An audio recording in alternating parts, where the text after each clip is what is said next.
Oke, bismillahirrahmanirrahim. Assalamualaikum warahmatullahi wabarakatuh. Perkenalkan, nama saya Dias Raditya Pratama. Saya dari kelas 11.1 nomor absen 9. Di sini akan menjelaskan tentang yang namanya skema pembentukan sebuah sperma. Cuma kita di sini akan fokus ke skemanya. Kita tidak akan melebar-lebar ke hal-hal lain yang mungkin kurang penting ya. Cuma nanti saya akan bedah sedikit tentang bagian-bagian dalam testis. Saya kasih ilustrasi gambar dari buku-buku saya ini. Ini saya menggunakan buku Human Physiology punya Sherwood sama ada Campbell untuk materi-materi yang lain ya. Untuk materi-materi bacaan, saya kira di presentasi kali ini dia membutuhkan yang namanya bacaan-bacaan untuk pemantiknya. Itulah biologi. Oke, di sini juga ada peta konsep. Kita akan membedah sistem reproduksi yang fokusnya adalah ke laki-laki dan akan lebih sedikit atau lebih sempit di organ dalam. Jadi di organ dalam ini nanti ada yang namanya testis, disitulah nanti yang akan kita lihat. Dan di dalam testis ini ada sebuah sel yang namanya sel Leydig. Di dalam sel Leydig ini dia akan terjadi yang namanya pembentukan sperma, atau inilah dia spermatogenesis yang nanti akan menghasilkan sebuah sperma. Seperti itu kurang lebih peta konsepnya. Ini yang cewek nggak akan kita bahas, kita akan fokus yang laki-laki saja. Oke, inilah dia fokus utama kita adalah tentang testis ini ya. Ini adalah testis, organ bagian dalam, dan yang saya lingkarin dengan warna ungu adalah dia adalah hanya aksesoris dan organ luar.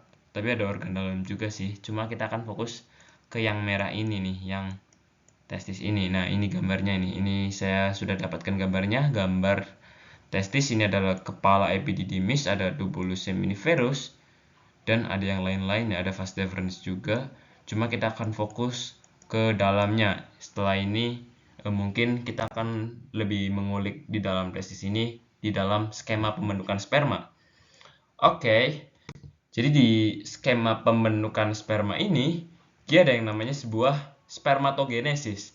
Kalau misal kita tahu di dalam pembentukan sebuah sel adalah namanya meiosis, di sperma ini adalah spermatogenesis.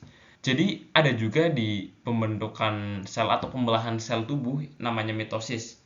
Jadi ini terkandung namanya ya.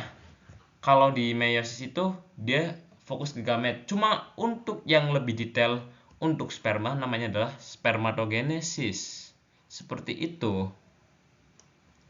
Jadi nanti tahapnya adalah mitosis dulu, baru yang namanya adalah meiosis atau pembelahan gamet gitu ya. Nanti ini ada ilustrasi gambarnya. Oke, ini adalah ilustrasi gambar dari testis lebih dalam. Ini adalah ilustrasinya.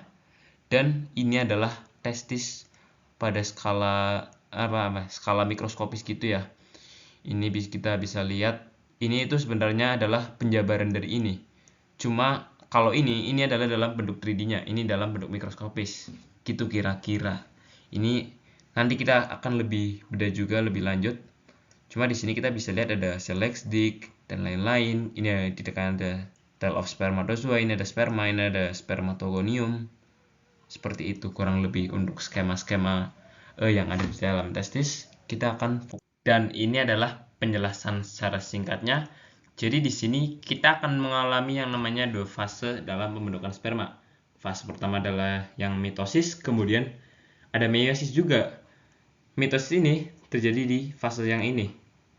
Dia terjadi saat spermatogonium membelah menjadi spermatogonia dan spermatogonia membelah menjadi yang namanya spermatosit primer. Tapi setelah spermatosit primer membelah ini, dia sudah memasuki yang namanya pembelahan gamet atau pembelahan meiosis, membelah menjadi spermatosit sekunder, setelah itu menjadi spermatid, dan spermatid ini semakin dia dewasa, dia akan mempunyai seperti ini, seperti ekor-ekor dan kepala-kepalanya, seperti itu. Jadi tiap-tiap fungsi bagian dari ini dia mempunyai fungsi masing-masing dalam fertilisasi sperma, seperti itu. Pertama, ini ada rewind sedikit untuk tadi materi meiosis, dan itulah presentasi kali ini, presentasi yang simple. Terima kasih karena sudah mendengarkan.